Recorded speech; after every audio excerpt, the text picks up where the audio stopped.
আসসালামু আলাইকুম। ইফ যদি এই ভিডিওটা আপনারা প্রথম থেকে শেষ পর্যন্ত দেখেন তাহলে অতীতের যত ইফ মানে এই কন্ডিশন নিয়ে ইফ নিয়ে যত রকম কনফিউশন ছিল, কনফিউশন আছে, ইনশাল্লাহ থাকবে না। কিন্তু শর্ত হচ্ছে পুরো ভিডিওটা কন্টিনিউ করতে হবে। ইফ কন্ডিশনের যদি সমস্ত কনফিউশন দূর করতে হয় তাহলে অবশ্যই আপনাকে টেন্সের সম্পর্কে একটা ক্লিয়ার ধারণা থাকতে হবে। আমি এই তিনটা স্ট্রাকচার দিয়েছি, তিনটা দ্বারাই সাধারণত প্রশ্ন করে, এর বাইরে সাধারণত প্রশ্ন হয় না। তাহলে তিনটেই স্ট্রাকচার শুধু মনে রাখেন। এক নম্বর স্ট্রাকচার কি দেখেন, ইফ যদি ক্লাস, ইফটা থাকবে প্রথমে, যদি প্রথমে থাকে তারপর যদি দেখেন প্রেজেন্ট ইনডিফিনিট হয়েছে মানে দুইটা পাস থাকবে, দুইটা কথা থাকবে। অবশ্যই মনে রাখবেন এখানে দুইটা স্টেটমেন্ট থাকবে, মানে দুইটা কথা থাকবে। কি রকমের ওটা আমি পরে দূর করছি। মনে রাখবেন যে প্রথম স্টেটমেন্টটা বা প্রথম কথাটা যদি হয় প্রেজেন্ট ইনডিফিনিট, তাহলে দ্বিতীয় স্টেটমেন্ট বা দ্বিতীয় কথাটা কিন্তু হবে future indefinite. Present indefinite first statement এবং সেকেন্ড স্টেটমেন্ট হবে কি ফিউচার ইনডিফিনিট। অর্থাৎ প্রথম যদি হয় প্রেজেন্ট টেন্স, পরেরটা হবে ফিউচার টেন্স এবং দুটোটাই ইনডিফিনিট হতে হবে। এখন আসি দ্বিতীয় কন্ডিশনটা কি দেখেন, ইফ প্লাস যদি পাস্ট ইনডিফিনিট, অর্থাৎ সেন্টেন্সটা প্রথমটা যদি হয় পাস্ট ইনডিফিনিট, পরেরটার সাথে সাবজেক্ট লিখবেন, সাবজেক্টের পর উড, কুড, মাইট যে কোনো একটা এবং প্লাস ভার্বের V1 অর্থাৎ প্রেজেন্ট ফর্ম। এখন প্রেজেন্ট ফর্ম আমরা জানি ভার্বের 5টা ফর্ম আছে, তার ভিতর 3টা আপনাকে অবশ্যই জানতে হবে আর 2টার সাথে সাথে শেখা যায়। যেমন যদি বলি গো, ওয়েন্ট, গন, এরকম বলি। যদি গো, গো কি প্রেজেন্ট ফর্ম। তারপর যদি বলি ওয়েন্ট, এটা কিন্তু পাস্ট ফর্ম, এবং গন এটা হচ্ছে পাস্ট পার্টিসিপল ফর্ম।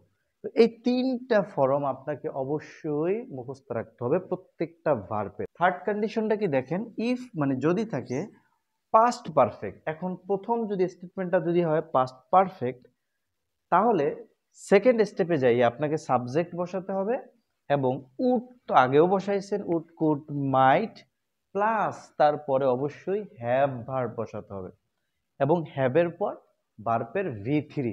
তো প্রথমটা কি বলছিলাম, ধরেন ইফ, এটা হচ্ছে এক্সাম্পল। ইফ যদি, এখন প্রেজেন্ট ইনডিফিনিট আমি একটা সেন্টেন্স যদি তৈরি করি, ইফ হি কামস, COME, আমরা জানি কাম, কেম, কাম, অর্থাৎ কাম হচ্ছে কিন্তু প্রেজেন্ট ফর্ম। আপনি এই শব্দ দেখেই বুঝতে পারবেন এটা আসলে কোন ফর্মে আছে ভার্বের। এখন আসি কাম। এখন মনে রাখতে হবে সাবজেক্ট যদি থার্ড পারসন সিঙ্গুলার হয় তাহলে অবশ্যই মূল ভার্বের সাথে এস বা ইএস যোগ হয়। যেহেতু ইএস যোগ হবে না কারণ আরেকটা আছে, এখানে এস যোগ হবে, তাহলে হি কামস। এই সেন্টেন্সটা যদি আমি এটাকে অ্যানালাইসিস করি তাহলে অ্যানালাইসিসের পর পাবো কি, এটা অবশ্যই একটা প্রেজেন্ট ইনডিফিনিট টেন্স। আমি আগেই বলে রাখি টেন্স সম্পর্কে ধারণা থাকতেই হবে। এবং ইফ হি কামস, এখন দেখুন এটা হচ্ছে প্রেজেন্ট ইনডিফিনিট, তাহলে পরবর্তীতে কি বলছিলাম ফিউচার ইনডিফিনিট। তাহলে ইফ হি কাম যদি সে আসে, দেখুন সাবজেক্ট আই উইল, WI, বা আই শ্যাল, যেটা লেখেন আই শ্যাল, যেটা লেখেন সমস্যা নেই, আই শ্যাল গো। তাহলে সবসময় খেয়াল রাখবেন যদি ইফ এর পরে প্রথম স্টেটমেন্টটা যদি হয় প্রেজেন্ট ইনডিফিনিট এবং সেকেন্ড স্টেটমেন্টটা হবে অবশ্যই ফিউচার ইনডিফিনিট। এখন দেখুন সেকেন্ড সেন্টেন্সটা কিভাবে হয়। ধরেন আমি লিখলাম ইফ, ইফ যদি, এটাও এক্সাম্পল লিখি। এক্সাম্পল মজা আছে কিন্তু। এক্সাম্পল দেখেন, ইফ যদি পাস্ট ইনডিফিনিট আমি একটা সেন্টেন্স তৈরি করি, যেমন ইফ হি, WORKED, ওয়ার্কড। দেখেন ওয়ার্ক, ওয়ার্কড, ওয়ার্কড মানে প্রেজেন্ট ফর্ম হচ্ছে ওয়ার্ক, পাস্ট ফর্ম হচ্ছে ওয়ার্কড এবং পাস্ট পার্টিসিপল ফর্ম হচ্ছে ওয়ার্কড। তাহলে ইডি যোগ হয়েছে, এখন আমি সাবজেক্ট দিলাম এবং ইডি যোগ করে আমি পাস্ট টেন্সে একটা সেন্টেন্স আমি স্টেটমেন্ট তৈরি করছি। এখন দেখুন ইফ যদি হি ওয়ার্কড হার্ড, HARD, হার্ড, মানে সে যদি কঠোর পরিশ্রম করত। এখন আসেন, আমি বলছিলাম পরবর্তী স্টেটমেন্টে প্রথমে লিখতে হবে কি সাবজেক্ট, তাহলে সাবজেক্টকে হি, মানে তার কথাই তো বলতেছে, তাহলে হি, তারপর বলছি কি উড কুড মাইট, আপনি উড বসাইলাম, WOULD উড, তারপর কি বসাইতে বলছিলাম ভার্বের V1, আমি লিখলাম shine, SHINE, shine in life, LIFE, life.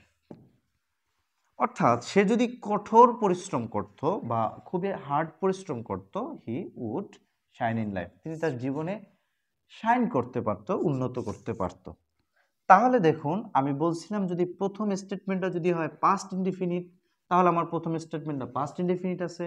Second স্টেপে আমি বলছিলাম সাবজেক্ট, আমি বসাইছি কিন্তু সাবজেক্ট, দেন আমি বলেছিলাম উড কুড মাইট যে কোনো একটা, আমি বসাইলাম কি উড। তারপর কি বলছিলাম যে ভার্বের V1, তা শাইন, আমি এটা হচ্ছে ভার্বের V1।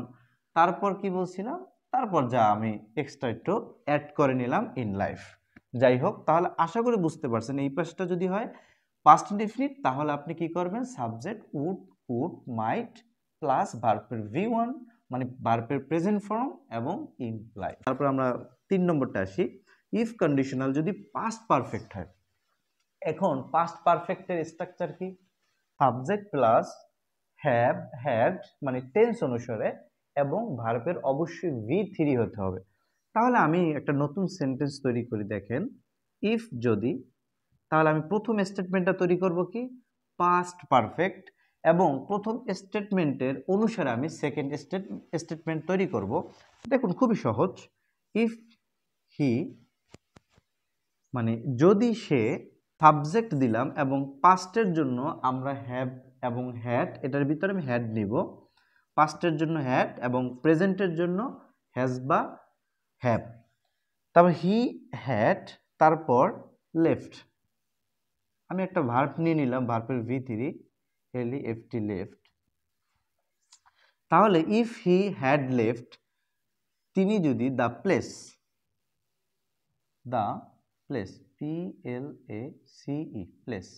এখন দেখেন এই সেন্টেন্সটা কিভাবে আমি চিনলাম, এখানে আছে হ্যাড, হ্যাভ, হ্যাড, হ্যাজ, এরপরে যদি ভার্বের V3 থাকে, পাস্ট পার্টিসিপল ফর্ম থাকে, তাহলে এটা আমি ধরে নেব এটা পাস্ট পারফেক্ট, প্রেজেন্ট পারফেক্ট, এটা আমি বুঝতে পারবো। তো আমাদের দরকার পাস্ট পারফেক্ট, তাহলে আমি একটা পাস্ট পারফেক্ট সেন্টেন্স তৈরি করে নিলাম।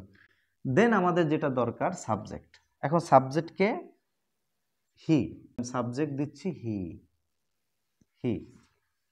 তারপর বলেছিলাম উড কুড মাইট যে কোনো একটা বসাইতে, তা আমি উড বসাইলাম, WOULD, উড বসানোর পর তারপর বলছি হ্যাভ বসাতে হবে, উড হ্যাভ। এখন ভার্বের V3, তাহলে আমি এই কথা অনুসারে আমি একটা ভার্ব নেই, যেমন নিতে পারি বাই অর্থ ক্রয় করা, নিলাম, যেহেতু একটা প্লেসের কথা আছে আমি একটা স্টেটমেন্ট দেখি এভাবে, যেমন হ্যাভ, BOUGHT, বট মানে ক্রয় করা, এটা হচ্ছে ভার্বের V3, বাই বট, যাই হোক, উড হ্যাভ বট। তাহলে আমি কিন্তু এই পাশে নিলাম কি subject plus would plus have plus but, মানে ভার্বের V3 নিলাম। তাহলে আমি সব কন্ডিশন লক্ষ্য করলাম, সাবজেক্ট নিলাম, আমি উড নিলাম, এই উড মাইট কুড তার ভিতর থেকে আমি একটা নিলাম, তারপর নিলাম হ্যাভ নিলাম, তারপর নিলাম কি ভার্বের V3, ঠিক আছে। দা প্লেস কথার অনুসারে আমি একটু অর্থের দিক থেকে খেয়াল রাখলাম, PLACE, প্লেস। আমাদের এরকম অর্ধেক দেওয়া থাকবে, প্রথমে আমাদের খেয়াল করতে হবে এটা আসলে কোন টেন্সে আছে। টেন্স অনুসারে আপনি এইটাকে চেঞ্জ করে দিবেন। যদি প্রেজেন্ট ইনডিফিনিট টেন্স হয় নো প্রবলেম, ফিউচার ইনডিফিনিট বানাই দেন। যদি পাস্ট ইনডিফিনিট টেন্স হয় প্রথম স্টেটমেন্টটা প্রথমটা, তাহলে পরেরটা বানাইবেন কি সাবজেক্ট প্লাস উড প্লাস ভার্বের V1 এবং ইন লাইফ। এবং পরবর্তীটা হচ্ছে যদি ইফের পর যদি এই পাশে টু যদি হয় পাস্ট পারফেক্ট টেন্স, অর্থাৎ সাবজেক্ট প্লাস হ্যাড প্লাস ভার্বের V3, তাহলে আমাদের যেটা করতে হবে সেটা হচ্ছে পরবর্তীতে আমাদের পরের স্টেটমেন্টে সাবজেক্ট নিতে হবে, নিলাম, তারপর উড নিতে হবে, হ্যাভ নিতে হবে, তার ভার্বের V3 নিতে হবে এবং কথা অনুসারে আমাদের অর্থ মিলতে হবে।